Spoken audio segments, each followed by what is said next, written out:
नमस्कार. परत एकदा माझ्या मनाशी तगुज या मराठी चॅनलमध्ये आपल्या सगळ्यांचं स्वागत. हे काय आज आज म्हणजे काय, आजच्या काळामध्ये कुठेही तुम्ही जा, अगदी म्हणजे हिंसाचार जो इतका वाढलेला आहे की पेपर उघडायची भीती वाटायला लागली आहे. आणि काय म्हणायचं मग त्याला, की याने याला मारलं, त्याने त्याला मारलं, असं वाचून वाचून मन अगदी सुन्न होतं बघा.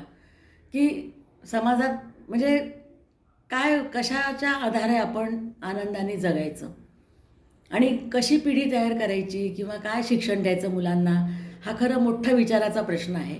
आणि नुसत्या मोठ्या मोठ्या फी भरून, भरपूर फी भरून शाळेमध्ये टाकलं की पालकांची जबाबदारी संपते असं नाही. कारण काय, आज एक बातमी वाचली की एका बँक अधिकाऱ्याला रस्त्यामध्ये रात्री गाठून चाकूने मारण्यात आलं. आणि मारायचा प्रयत्न केला पण तो सिरियस आहे, जीवानी वाचला पण सिरियस आहे. आता त्याचं काय होऊ शकतं, लहान मुलगा आहे, कुटुंबाची वाताहत व्हायला वेळ लागतो का सांगा मला. आणि मग अशा भीतीदायक वातावरणात तो पुढच्या वाचला तरी पण तो कसा काम करेल पुढे, हे एक करण्यासारखाच प्रश्न आहे. आणि असे कितीतरी उदाहरणं आहेत की बेधडक काम करायला समाजामध्ये किंवा सरकारने त्यांना जरी परवानगी दिली तरी समाजात काही लोक असे असतात की त्यांना मी म्हटलं म्हणजे झालंच पाहिजे, मी म्हटलं म्हणजे केलंच पाहिजे. तर मग त्यांचे कामं ताबडतोब झाले नाही तर त्यांना राग येतो आणि मग त्या रागाचा उद्रेक होऊन हे अशी मारामारी वगैरे होत राहते. मग पोलीस तरी प्रत्येक ठिकाणी कुठे कुठे पोचणार हो. पोलिसांना पण त्यांची कामं भरपूर असतात आणि मग ते प्रत्येक ठिकाणी संरक्षण नाही देऊ शकत. आणि मग नकळत प्रत्येक गोष्टीची जबाबदारी कोणावर येते, आपल्या नागरिकांवरच येते. आणि नागरिक म्हणजे कोण, आपल्या समाजातले. आणि आपला समाज म्हणजे कोण, आपलं सशक्त कुटुंब. आणि म्हणूनच मी कुटुंब हा एक मूलभूत पाया आहे असं सारखं म्हणत असते. कारण चांगलं, योग्य, स्ट्रॉंग विचार देणारं कुटुंब, त्यातली एक एक तुम्ही व्यक्ती घेऊन बघा, ओळखू येते. हां, त्या घरातले का, हां ते, हो बरोबर आहे, हो हो त्यांच्याकडे वा, प्रश्नच नाही हो. काय कार्यक्रम असतात आणि काय सगळं अगदी शांततेने चालू असतं असं म्हणायचं कारण काय असतं की खरोखरच त्या घरामध्ये असे गुण असतात की ते सगळे लक्षात येतात कोणाच्या. आणि कौतुक, तुम्हाला मी मगाशीच म्हटलं की कौतुक करणं इतकी सोपी गोष्ट नाही आहे. लोकांना कौतुक करायला आवडत नाही. पटलं, चांगलं दिसलं तरीही त्यांच्या तोंडातनं चांगले शब्द निघतील की नाही ह्याची आपण गॅरंटी देऊ शकत नाही. कारण आजचा काळच असा झाला आहे की कुणाचा द्वेष करायचा, कुणाचा असूया, मत्सर, हे सगळे षड्रिपू जे आपण म्हणायचो पहिले, हे षड्रिपू वाढत चाललेत. आणि याचं कारण काय आहे, बरेच फॉल्स अट्रॅक्शन, मी मागे एक व्हिडिओ टाकला होता बघा.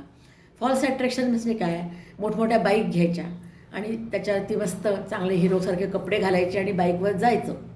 कुठे जायचं आहे, गॉगल लावायचा, पेट्रोल भरायचं आणि जायचं. अरे पण काहीतरी दिशा पाहिजे की आपण कुठे चाललो आहे, कोणाला घेऊन चाललो आहे आणि पुढे काय करणार, हे 3 प्रश्न जर मनात असले तर तुम्ही बाईक चालू करायच्या आधी, किक मारायच्या आधीच विचार कराल की मी कुठे जाऊ आणि काय करू. काय करायचं असतं, काही नाही. आपल्या समाजापुरतं का, घरापुरतं जरी केलं, आपल्या आईवडिलांना योग्य दैवत मानून आईवडिलांची सेवा केली तरीसुद्धा ती स्टेप बाय स्टेप आपल्या समाजाची सेवा होते. आणि समाजात जर शांतता, मग शांतता निर्माण कशी होते हो, यामुळेच होते. आणि म्हणूनच आपल्या धर्मामध्ये हेच सांगितलं आहे की वेगवेगळे श्लोक म्हणायचे, आत्मिक शांतता कशी मिळते, समाधान कसं मिळतं, वेगवेगळ्या देवांचे तुम्ही पूजन करा, स्तवन करा, म्हणजे स्तुती करा, श्लोक म्हणा, स्तोत्र म्हणा. त्यामुळे सायकोलॉजिकली परिणाम काय होतो, मेंदूमध्ये जे हार्मोन्स आवश्यक असतात चांगल्या गोष्टींसाठी, ते चांगले हार्मोन्स आपले स्त्रवण्याचं प्रमाण वाढतं. आणि मग नकळत जे हिंसाचार बाहेर चालू आहे, भ्रष्टाचार चालू आहे किंवा जे समाजातले दोष आहेत त्याच्याकडे दुर्लक्ष नाही करत, आपण ते कमी करायला मदत करायला बघतो. आणि हळूहळू असा जर घटक वाढला समाजातला तर नकळत सगळं कमी होऊ शकतं. मग आहे ना, आपल्या ह्याच्यात कितीतरी आदर्श व्यक्ती पण आहेत, देव पण आहेत, त्यांच्याकडनं आपण काही ना काही घेऊ शकतो. आणि आपली संस्कृती इतकी उच्च आहे की त्यामध्ये आपल्याला सगळं मिळून जातं.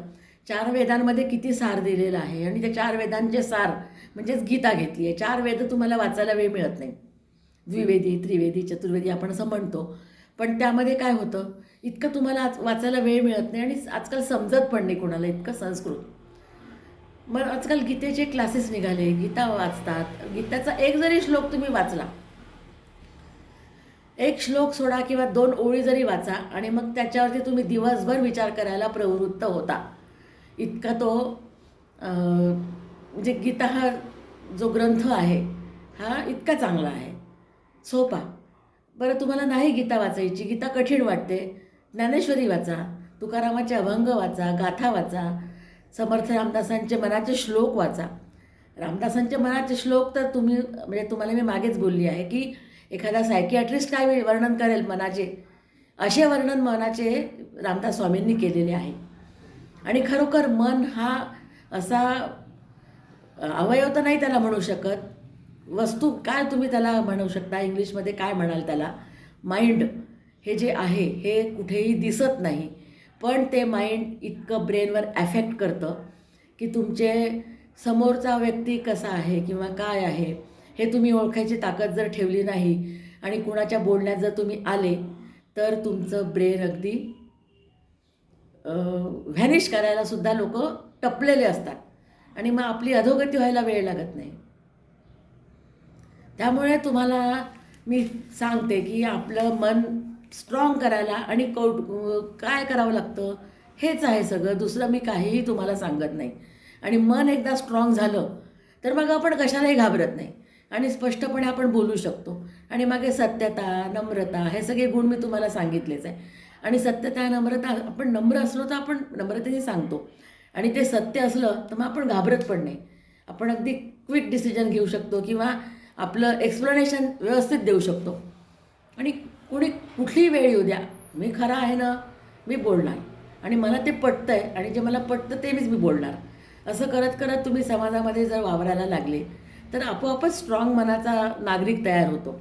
आणि हा वारसा आपण आपल्या लहान लहान मुलांना हळूहळू देत राहतो.